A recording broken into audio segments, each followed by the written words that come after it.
هل لو قلت لك إن في فنان كسب مسابقات، باع لوحات، دخل مزادات وحقق نجاح عبقري موجود جوه السجن طول حياته، هتصدقني؟ شخص اسمه تشارلز برونسون يبدأ في إنتاج أعمال فنية تحت اسم تشارلز سلفادور. تشارلز اختار اسم سلفادور دالي بس مش عشان الفنان نفسه، ولكن لأن معنى الاسم بالأسباني هو رجل السلام أو المنقذ. تشارلز بدأ يعمل أعمال فنية اتوصفت بالواقع الخيالي، واتعرضت بعض الأعمال دي في مزاد علني، واتنشر له 11 كتاب، وكسب 11 جايزة من جوائز كوستلر تراست في الشعر والفن. وفي ابريل 2010 البي بي سي قالت ان في اعمال فنيه لتشارلز اتعرضت في مترو انفاق لندن، وتحديدا في محطه انجل، ولمده اسبوعين. ولكن بسبب اللي تشارلز كان عامله مع الجمهور الانجليزي كله تتشال اعماله لسبب غير معروف. مين هو تشارلز برونسون؟ ليه يتم رفض نشر اعماله؟ وايه اللي عمله مع الجمهور الانجليزي؟ اهلا بيك في قصه جديده في عالم الابرام.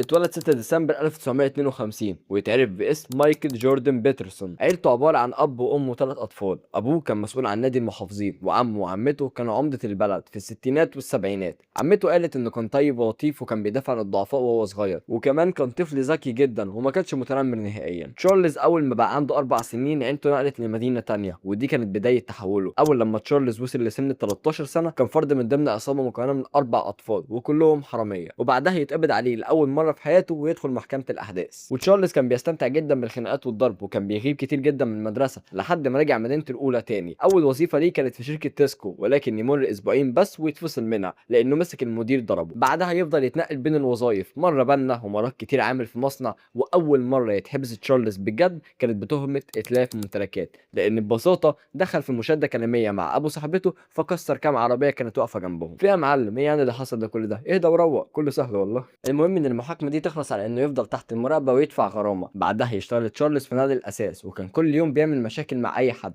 وبعد ما يخش كام جريمه بسيطه كده يتقبض عليه في بيت عيلته بسبب انه سرق عربيه نقل من بتاعه الشغل وخبط عربيه تانية بيها. الحمد لله سواق العربيه اللي اتخبطت طلع سليم، فالعقوبه اتخففت على تشارلز لغرامه وفتره تحت المراقبه للمره التانية، وبرضه يرجع لحياته، وظائف عاديه، جرائم بسيطه، ويتقبض عليه في سن 19 سنه بتهمه سطو مسلح، ويتحكم عليه مع وقف التنفيذ للحكم. تيجي سنه 1971 تشارلز يقابل مراته الاولى ايرين كيلسي، ويتجوزوا بعد ما كانت حامل في الشهر الرابع، ويخلفوا ابنهم مايكل، وبعدها ب5 سنين يطلقوا. اتقبض عليه في 1974 واتحكم عليه ب7 سنين سجن بتهمه سطو مسلح، وكان عنده 22 سنه وقتها. اول ما دخل السجن اعتدى على 2 مساجين معاه، بعدها بسنه يتنقل لسجن تاني ويرفض الشغل في السجن، ويشد مع الضابط هناك فيكسر ورشه عمل كامله ويتعاقب. ادوله في الاول حقنه مهدئه ويدخل في وعكه صحيه شديده جدا، ويتضاف لفتره سجنه 6 شهور كمان بسبب اللي عمله. وبعد ما امن اللي حصل له تشارلز ما كانش ساكت، وكان بيتحط في الحبس الانفرادي كتير جدا لحد ما يعور واحد باصابه خطيره جدا فيتحكم عليه 9 شهور كمان ويتنقل لسجن ثالث. بين سنه 1975 و 1977 تشارلز اتنقل بين 4 سجون، ولما راح سجن في لندن اتحط في الحبس الانفرادي ودخل برنامج اللياقه البدنيه، وفضل مكمل في الاعتداء على المساجين واتلاف الممتلكات. وفي مره من المرات بعد ما كان علقه سخنه من ضباط السجن علشان ضرب 2 منهم بالبوكس توصل له اوراق قضيه الطلاق اللي رفعتها عليه مراته. بعدها يحاول انه يسمم سجين في زنزانه جنب زنزانته علشان يتنقل لسجن تاني في 1976، وهناك يقابل التوأم كروي، اعظم 2 شافهم في حياته، وهم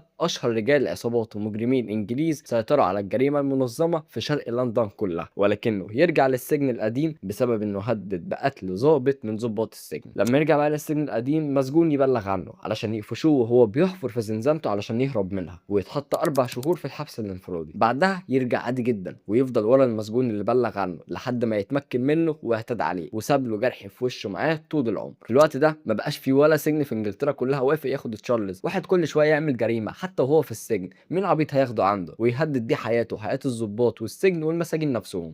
المهم انه ما يتبقاش غير جناح طب نفسي في سجن من السجون. بعدها تشارلز يعتدي على مسجون ويسبب له اذى خطير جدا في جسمه، وبعدها يعتدي على ضابط تاني ويتم نقله بامن من القانون على اساس انه مريض نفسي. وفي ديسمبر 1978 يتنقل لمستشفى رامبتون للامراض النفسيه، ولكنه ما يتاقلمش مع المكان ويعتدي على جون وايت مغتصب الاطفال، ويلحقوه قبل ما يموت بلحظه واحده. وبعدها يتنقل للسجن اللي قابل فيه التوأم كراي تاني. تشارلز حاول يخنق جوردن روبنسون ولكنه يفشل، وبعدها يدخل تشارلز في اكتئاب، ولكنه يقدر انه يفوق من اكتئابه لما روني كراي يرتب له مقابله مع الملاكم تيري داونز. وفي سنه 1982 تشارلز كسر سقف السجن وطلع فوق السطح وعمل احتجاج على السجن كله، وبعدها بفتره قليله يعملها مره تانية لحد ما عيلته تقنعه ويخلوه ما يعملش كده تاني، ولكنه يكون اتسبب في خسائر بقيمه ربع مليون جنيه استرليني. بعد ما فضل تشارلز مكمل في العلاج بتاعه قرر انه يتوجه للفن علشان في الاخر ياخد جوائز في السجن ويعدي كل المساجين في ابداعه، ويكتب قصائد ونثر ويرسم كاريكاتير وياخد بيهم كل الجوائز دي. بعدها تشارلز يعمل احتجاج تالت مرة عشان عايز يمشي من السجن، ولكنهم يقدروا يقنعوه بانه بلاش. وبعدها قطع الاكل لمدة 18 يوم، وبسبب الكارثة دي اتنقل لمستشفى اشفورد في يوليو 1984. تشارلز اتعود على المستشفى ويرجع لاسلوبه من تاني ويقتل ميرفين هورلي اللي اتحرش بيه بازازة صلصة. بعدها يرجع للسجن في 1985، ولكن يمر كام شهر ويتحط في الحبس الانفرادي بعد ما ضرب مسجون كمان. وبعدها يتحكم عليه بتهمة ميرفين بعد ما اعترف على نفسه وياخد 3 سنين سجن. بعدها يتنقل لسجن تاني وعمل احتجاج عليه لمدة 3 ايام وعمل خسائر بقيمة 100,000 جنيه استرليني ويتحاكم بسنة كمان. بعدها يتنقل لسجن تاني ويضرب مسجون في اول يوم، وفي وقتها ينقلوه لسجن تاني، وبعدها باسبوعين يتنقل لسجن تالت. مقضيها في سنة 1986 تشارلز اتنقل 8 مرات واتثبت في سجن اخيرا، ولكنه بعدها كان هيخنق مدير السجن. 3 يناير 1987 اتنقل لسجن تاني وكان بيخلص الباقي من عقوبته في الحبس الانفرادي. ويخرج تشارلز من السجن وتستقبله العيلة ويفضل قاعد مع ابوه وامه كام يوم، وبعدها ياخد قطر ويطلع على لندن. واول ما وصل اشترى مسدس وعدله واكبر شخص انه يوديه لمدينة لوتون. هناك كان تشارلز قرر يبدا يلعب ملاكمة، وينصحه منظم الماتشات انه يلقب نفسه بتشارلز برونسون علشان الممثل الامريكي اللي بنفس الاسم واللي كان عمره ما شاف له ولا فيلم. فضل تشارلز فترة بيلعب ملاكمة غير قانونية، واللي كانت نصيحة من ريجي كراي زميله في السجن. وبعدها اقترح انه يلاكم ليني ماكلين، ولكن اقتراحه يترفض. وليني ماكلين كان وقتها اقوى واشرس الملاكمين الغير شرعيين في تاريخ انجلترا كلها. بعدها في نزال من النزالات تشارلز يقتل كلب، واللي كان عكس طبيعته لانه كان بيحب الحيوانات جدا. وفي يوم راس السنة 1988 تشارلز راح سرق محل مجوهرات كامل عشان يفاجئ صاحبته واداها خاتم وباع كل المجوهرات اللي سرقها. ولكن في 7 يناير 1988 وبعد شهرين تقريبا من خروجه من السجن اتقبض عليه وهو بيمارس رياضة الجري الصبح في الشارع، والكل يرفض يعترف عليه خوفا منه، ولكن صاحبته تعترف عليه ويتسجن. تشارلز حاول يعمل احتجاج في السجن ولكن يفشل المرة الأولى، وبعدها يتحط في وحدة حراسة شديدة عليها 16 حارس عشان في يونيو 1988 يعرف إن مفيش مهرب ويعترف على نفسه وياخد حكم ب7 سنين. تشارلز يتنقل لسجن تاني وهناك يتحط في الحبس الانفرادي لأنه يضرب مسجون وظابط سجن ويرش مية على مدير السجن. يروح بقى تشارلز سجن تاني ولكنه يقرر إنه يعمل صداقة مع حد تاني، وهي عائلة من القوارض اللي دخلت زنزانة. بجد دي أعلى مرحلة هطل أنا شفتها في حياتي. المهم إنه في سنة 1989 يتنقل لسجن تالت ويستقر، ولكن طبعا يخرب الدنيا بعدها زي عاد. بمنتهى البساطة تشارلز طلع عريان وكان ماسك رمح عامله من ازازة مكسورة وايد مقشة. الكل يفتكر انها حالة حصلت مرة وخلاص، ولكن بعدها تجيله الحالة دي تاني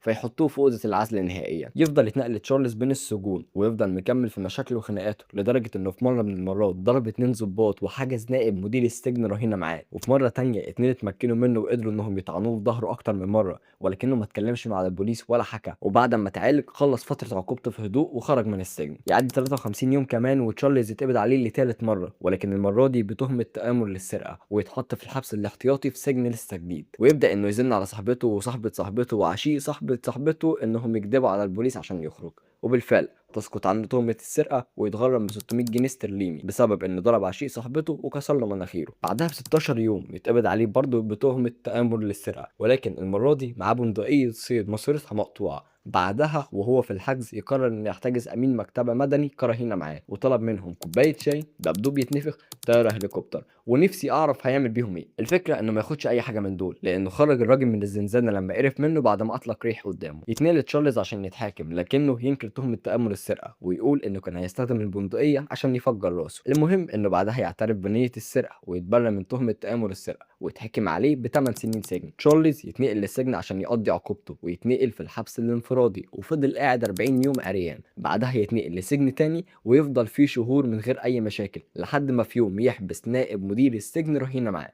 الحراس قدروا يسيطروا عليه واتنقل لسجن تالت وبعد كده سجن رابع ويتحط في قفص هانيبال اللي كان موجود فيه روبرت مودسلي. وهو هناك ضباط الحراسة شجعوه على الفن فبدأ يركز على رسم الكاريكاتير، ولكن بعدها يموت أبوه في سبتمبر 1994. وفي الفترة دي تشارلز يكون في الحبس الانفرادي الدائم وكان بيتنقل بمعدل أسبوعي بين السجون لحد ما يهجم على مدير السجن وهو بيزوره لوحده لأنه كان هو الوحيد اللي بيحس بالأمان معاه. بعدها في سجن تاني يقعد تشارلز مع أطفال عندهم متلازمة داون، يخرج من الحبس الانفرادي ويرجع للسجن بعد ما علاقته بقت تمام مع الأطفال، وبعدها يرجع للحبس الانفرادي لما اتأخر نص ساعة من التمرين بتاعته. في أبريل 1996 يتنقل لسجن تاني بعد ما حجز دكتور معاه كرهينة، وكان بيقول ان سبب اللي هو بيعمله ده انه بيتضايق وبيتجنن من افعالهم. واحد عراقي خبط في تشارلز وما اعتذرلوش. بعدها تشارلز خطف 3 رهاين ومنهم 2 عراقيين وخلاهم كسروا رجله ويسموه الجنرال، وطلب من البوليس طياره لليبيا رشاشين 5000 طلقه وفاز. بعدها خرج واحد من الرهاين اللي معاه وساب ال2 اللي من العراق وقال لهم انا عايز ايس كريم.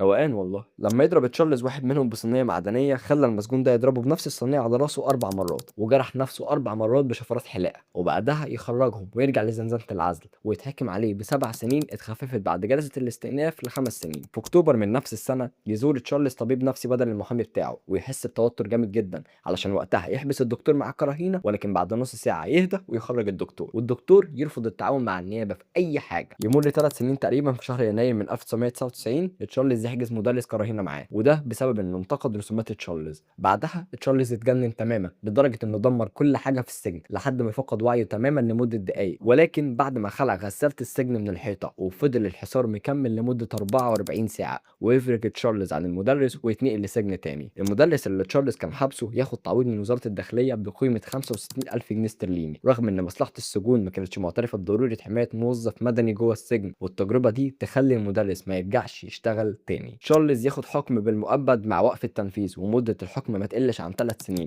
وفي نهايه السنه يتعمل زنزانه مخصوصه لاخطر 3 مساجين: تشارلز برونسون، روبرت مودسلي، ريجينالد ويلسون، علشان يقللوا الخطر اللي بيعملوه على كل حد في السجن.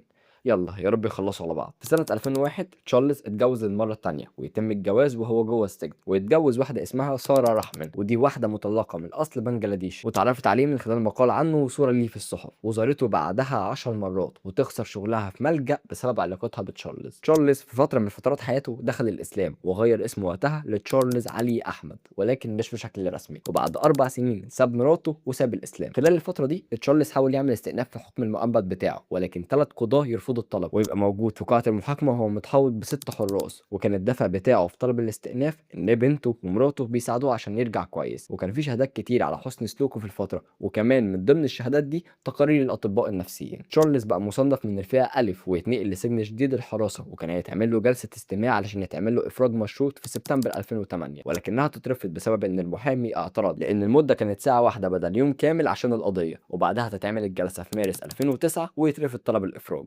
طب ليه الفرهده من الاول؟ في اغسطس 2013 يتقدم عريضه بالطالب بالافراج عن تشارلز برونسون، متوقع عليها 10,000 توقيع، وبيكون معاها مذكره تشارلز فيها بيناشد رئيس الوزراء انه يسيبه يعيش اللي متبقي من حياته وهو حر. ولكن في فبراير 2014 تشارلز يعتدي على مدير سجن بسبب انه مش عايز يديله الرسائل بتاعته، وخصوصا ان فيهم رسالتين من والدته، ويتصاب المدير بكلمات قويه جدا، وفي شهر يوليو من نفس السنه ياخد حكم ب2 سنين. بعدها تشارلز اتجوز للمره الثالثه من الممثله باولا ويليامسون 13 فبراير 2017، وقالت عنه انه راجل مختلف عن غيره، وبتتمنى انه يتم الافراج عنه. في يوليو 2018 تشارلز يبقى عايز يطلق مراته، والخبر يخرب الدنيا، والسبب نشر صور لمراته وشاب بيبوس صدرها بطريقه مش تمام، وهو واصحابه بيروحوا لها الشقه. بعدها في يونيو 2020 تشارلز يكسب دعوه في انه يعمل لجنه افراج مشروط في العلن، وده بسبب حقه في محاكمه عادله، وبالفعل بعد 3 سنين تحصل المحاكمه، وبرضه يترفض الطلب. في الوقت ده تشارلز استسلم لعالم السجن، وبقى شغال يطور من نفسه في كل حاجه، زي نظام رياضته، واللي وصل فيه سنه 2008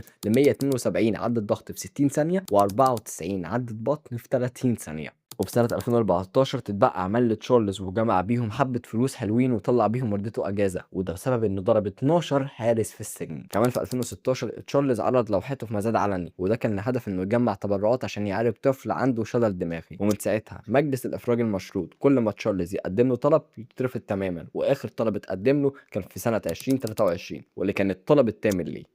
كده انتهت القصة رقم 21 من عالم الإجرام. متنساش لايك لو الحلقة عجبتك، شير الحلقة مع غيرك، اشترك وفعل الجرس عشان توصلك كل قصة جديدة في عالم الإجرام. سلام.